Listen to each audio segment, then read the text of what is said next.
네, 배우 김민희 씨와 불륜설로 시끄러웠던 홍상수 영화감독이 부인을 상대로 청구한 이혼 소송이 법원에서 기각되면서 호사가들 뿐만 아니라 법조인들 사이에서도 갑론을박이 오가고 있습니다. 남승환 변호사의 시사법률입니다. 남 변호사님, 기각 사유부터 좀 볼까요? 네, 서울가정법원 가사 2단독 김성진 판사인데요. 네. 14일 홍 감독이 부인 A 씨를 상대로 낸 이혼 청구를 기각하면서 네.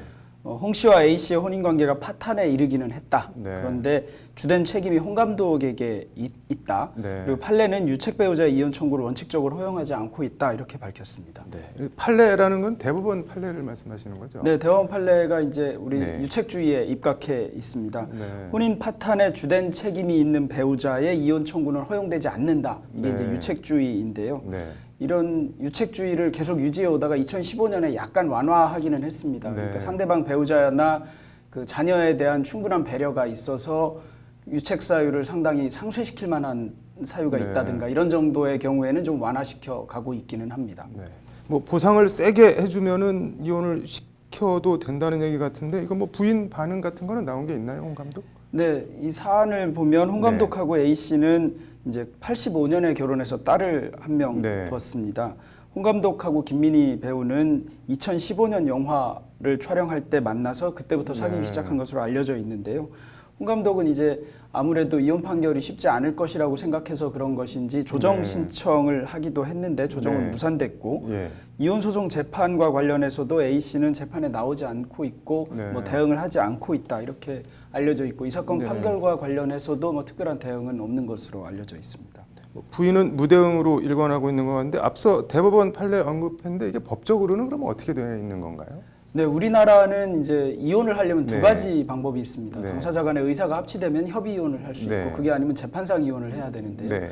재판상 이혼 관련해서 이혼 사유가 이제 6가지가 있습니다. 네. 크게 이제 뭐 부정행위를 한다거나 네. 유기한다거나 생사가 불명하다거나 뭐 부당한 대우를 네. 했을 때인데 이거 외에 하나 더해서 기타 혼인을 계속하기 어려운 중대한 사유가 있는 때라는 네. 사유를 두고 있습니다. 네. 그 나머지 5가지는 이제 유책 사유에 관련된 것이고요. 네. 그 혼인을 계속하기 어려운 중대한 사유 이게 이제 파탄주의가 일부 도입됐다 이렇게 얘기하고 있습니다. 네.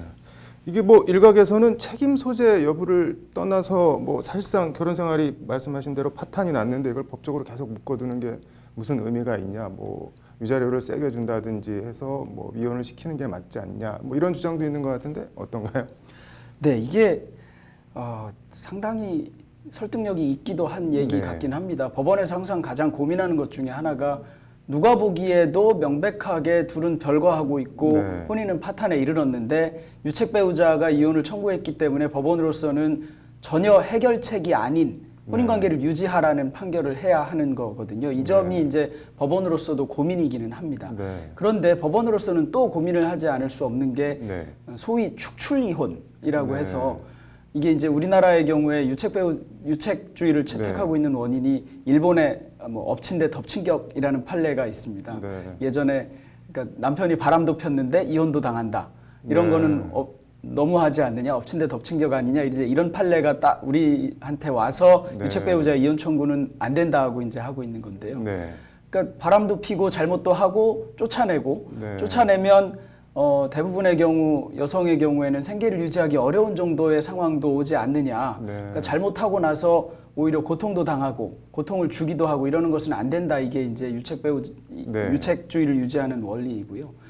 파탄주의를 채택하자고 하는 것은 이제 많이 사회가 변했다. 네. 그러니까 여성도 스스로 경제권이 많이 있고 그다음에 보복 감정 등의 기초에서 그냥 상대방을 뭐 계속 이 어려운 혼인 관계 유지하도록 하는 거 이런 거 과연 유지할 필요가 있느냐 이런 견해가 있기는 합니다. 네.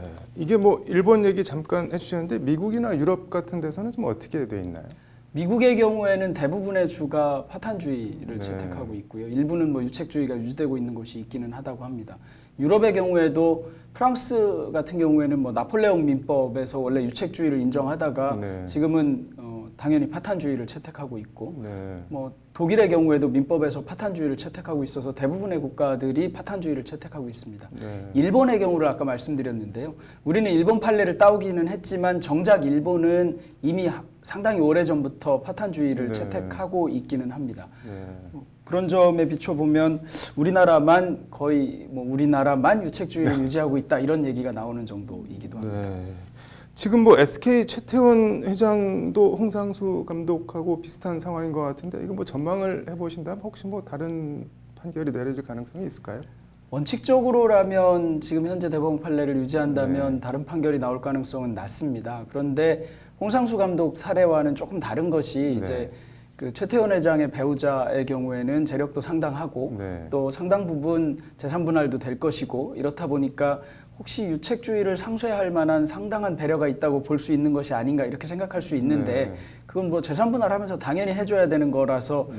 재판부가 그것만 가지고 이혼을 시킬 것인가 저는 좀 의문이고요. 게다가 최태원 회장 같은 경우에는 분명히 배우자가 있는 상황에서 아주 공언해서 네.